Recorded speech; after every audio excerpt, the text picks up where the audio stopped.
Good morning, good afternoon, good evening, good night, good day to you, depending where you are in the world.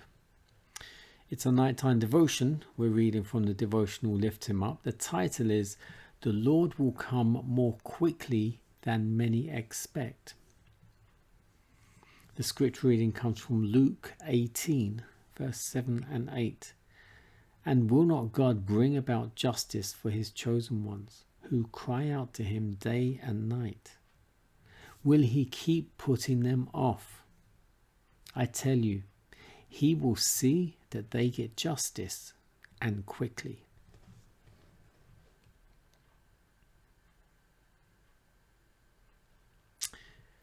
Could men see with heavenly vision, they would behold companies of angels that excel in strength, stationed about those who have kept the word of Christ's patience. With sympathizing tenderness, angels have witnessed their distress and have heard their prayers.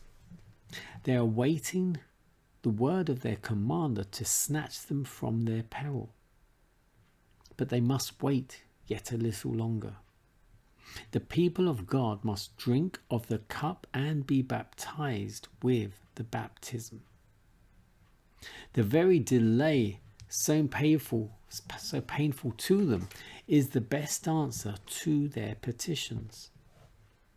As they endeavor to wait trustingly for the Lord to work, they are led to exercise faith, hope, and patience, which have been too little exercised during their religious experience. Yet for the elect's sake, the time of trouble will be shortened. Though a general decree has fixed the time when commandment keepers may be put to death, their enemies will in some cases anticipate the decree, and before the time specified will endeavor to take their lives. But none can pass the mighty guardians stationed about every faithful soul.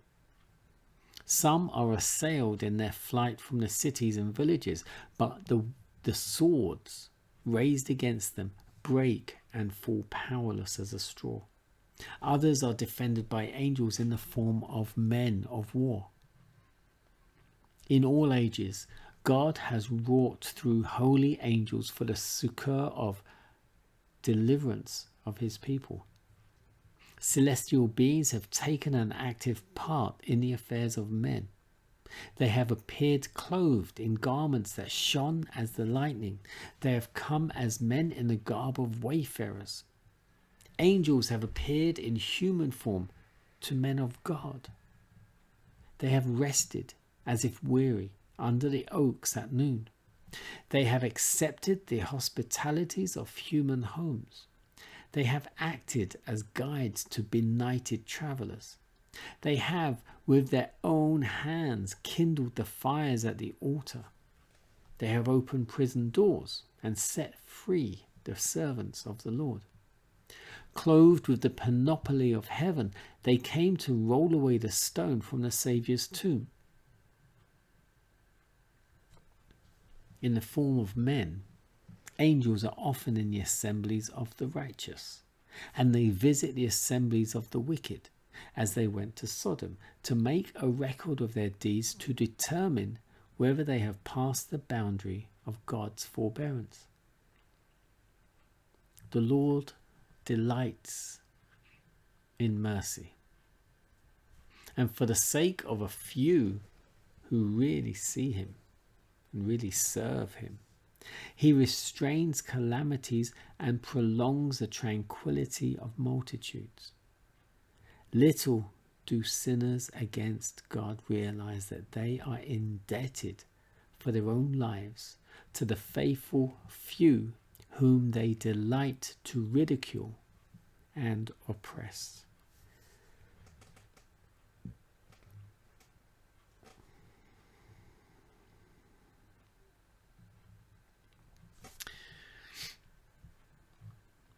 There are angels all about us, good and bad. The bad ones are all over us all the time. The good ones are there when they need to be, at the commander's command. I believe in angels. I know they're there. I don't know when they've saved me, when they haven't, because we don't always know when it happens. But sometimes we might trip and fall over just to stop us from doing something else.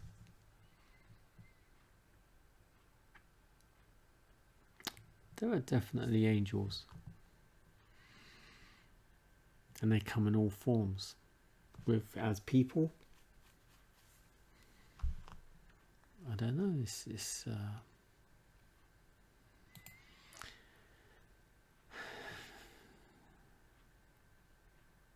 just imagine 1/3 of the angels were cast out of heaven with Satan, which means there's twice as many good angels as there are bad angels. So for every one bad angel, there has to be at least 2 good angels working against them. I think that's good odds.